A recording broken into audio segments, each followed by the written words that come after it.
बिस्मिल्लाहिर्रहमानिर्रहीम। अस्सलाम वालेकुम फ्रेंड, मैं हूं जफर सुल्तान और आपको अपने चैनल में वेलकम कहता हूं।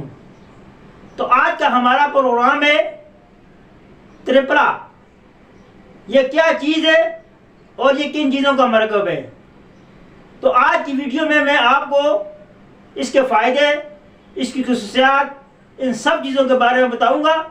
लेकिन आपने और इसके इस्तेमाल का तरीका कि इसको बनाते किस तरह है और इसको इस्तेमाल किस तरह करते हैं, ये सब चीज़ें आप लोगों को इस वीडियो में बताऊंगा। लेकिन उससे पहले आप लोगों से रिक्वेस्ट है कि अगर आप मेरे चैनल पर नए हो या अभी तक आपने मेरे चैनल को सब्सक्राइब नहीं किया तो पहले मेरे चैनल को सब्सक्राइब कर दें और बेल के बटन को भी प्रेस कर दें ताकि मेरे आने वाली वीडियो का नोटिफिकेशन आप तक पहुँच सके। तो चलो चलते हैं वीडियो की तरफ। तो यार ये तीनों चीज़ों का मरकब है, जिसमें है आंवला, एरड़ और बेड़ा। ये तीनों चीज़ें मिलकर इसको बोलते हैं त्रिपला। तो मैं पहले इन चीज़ों का अलग थोड़ा थोड़ा आपको तारफ़ करा देता हूँ। नंबर एक बार है आंवला। आंवला जो कि वो पठों को मजबूत करता है, दिलो दिमाग को मजबूत करता है।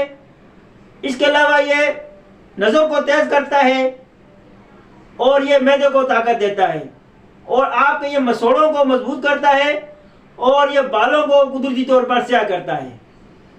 इसके अलावा दूसरे नंबर पर है बेड़ा। इसका मजाज जो कि सर्द और खुश्क होता है और ये जिस्म से फाजिल मादों को ख़त्म करता है। ये भूख लगाता है और दिमाग और आंखों को ताकत देता है और बवासीर के लिए भी बहुत अहम है। और तीसरे नंबर पर हमारे पास है एरड़। ये दिमाग, हिसाब और मैदे को ताकत देता है और अगर किसी को चक्कर आते हैं, सर में चक्कर आते हैं तो उनके लिए भी ये इंतहाई मुफीद है। इसके अलावा भी ये कई बीमारियों में इस्तेमाल होता है और ये बलगों को भी खारिज करता है। तो आपने बाज़ार से ये तीनों चीज़ें आपको बाज़ार से पंसारी के दुकान से बआसानी मिल जाएंगी। आपने ये तीनों चीज़ें जिसमें आंवला, बेड़ा और एरड़, हम वज़न लेकर आपने बेहतरीन तो ये है कि आप उसे साबुत लें और घर में आकर उसको पीसे कर इसका चूरन बना लें या इसको पाउडर बना लें। लेकिन अगर आप ऐसा नहीं कर सकते तो आप पंसारी की दुकान से खुद खरीदें और उनको बोले ये एक इसका पाउडर बना लें। और इसको आपने एक शीशे की जार लेना है या बोतल लेनी है, उसमें आपने इसको महफूज कर लेना है। तो अब मैं आपको बताता चलूँ कि ये किन बीमारियों में ये इस्तेमाल होता है ये पाउडर। तो अब जान लेते हैं कि किन बीमारियों में आपने ये इस्तेमाल करना है। अगर किसी के जोड़ों में दर्द हो, गठिया हो, या इसके अलावा आपके बाल जो के वक्त से पहले सफ़ेद हो रहे हो, या आपका खाना हजम ना होता हो, या आयरन, जिंक या खून की कमी हो, या आप लोगों को थकावट का एहसास हो, क्या आपको शुगर हो, तो वह इस तमाम में अमराज में ये त्रिपला इंतहाई मुफीद है। इसके अलावा अगर आप कॉन्स्टिपेशन है, आपको पुरानी कब्ज़ है, तो उसके लिए ये बेहद मुफीद है। इसके अलावा अगर आप अपना वज़न कम करना चाहते हैं तो उसके लिए भी ये इंतहाई मुफीद है।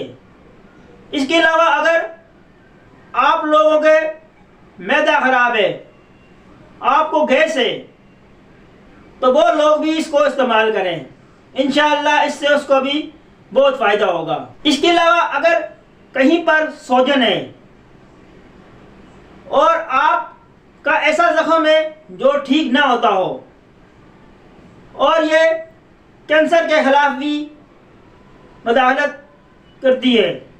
इसके अलावा अगर आपको शुगर है और इसमें एंटीऑक्सीडेंट खुशबू पाई जाती है, आपके मुंह से बदबू आती है, उसके लिए भी ये इंतहाई मुफीद है। एक रिसर्च के मुताबिक कि ये आपको सेहतमंद बनाने के साथ साथ इसमें लंबी उम्र का भी राज है। तो लिहाजा अब चलते हैं इसके बनाने की तरफ कि इसको हम किस तरह बनाते हैं और फिर उसको इस्तेमाल किस तरह करना है आप लोगों ने। तो भैया इन तीनों चीज़ों को आपने बाज़ार से लेकर पीस कर इसका पाउडर बना लेना है और उसको आपने जार में महफूज कर लेना है। और यह पाउडर आपने रात को सोने से आधा घंटे पहले आप लोगों ने नीम गर्म पानी के साथ इस्तेमाल करता है। यह याद रखें कि आपने इसको खाने के बाद कोई चीज़ और आपने नहीं खानी है, इसको खाकर आपने सो जाना है। तो भैया आप इसको चंद हफ्ते इस्तेमाल करोगे तो आपको खुद ही अपने जिस्म में तब्दीली महसूस होगी। अगर आप कॉन्स्टिपेशन के मरीज़ हैं, यानी आपको पुरानी से पुरानी कब्ज़ है, तो उसके लिए भी आपने इसको 1 चम्मच रात को पानी में भिगोकर भी आप इस्तेमाल कर सकते हैं, या इसको आपने खुश भी इस्तेमाल कर सकते हैं। नीम गर्म पानी आपने नीम गर्म लेना है। तो भैया यह कुछ वीडियो थी जो कि मैंने आप लोगों के साथ शेयर की। तो भैया अगर इसको आप ज़रूरत से ज़्यादा इस्तेमाल नहीं करना, क्योंकि कोई चीज़ भी अगर बेजा इस्तेमाल होती है तो उसके फ़ायदे के बजाय नुकसान होते हैं। इसलिए इसको भी आपने 1 चम्मच से ज़्यादा इसकी मकदार इस्तेमाल नहीं करनी है, फिर आप लोगों को फ़ायदे के बजाय नुकसान हो सकता है। जैसा कि ज़्यादा इस्तेमाल से आपको लूज़ मोशन की शिकायत हो सकती है। तो भैया यह कुछ वीडियो थी, उम्मीद करता हूँ कि आप लोगों को ये मेरी वीडियो पसंद आई। अगर आप लोगों को मेरी ये वीडियो पसंद आई तो मेरी वीडियो को आप लाइक करें, शेयर करें और कमेंट्स में दें और मेरे चैनल को सब्सक्राइब करें। इंशाअल्लाह ऐसी फिर वीडियो के साथ आपकी खिदमत में हाजिर हूँगा। उस वक्त दीजिए मुझे इजाज़त। आपका दोस्त शफकत सुल्तान। अल्लाह हाफिज़।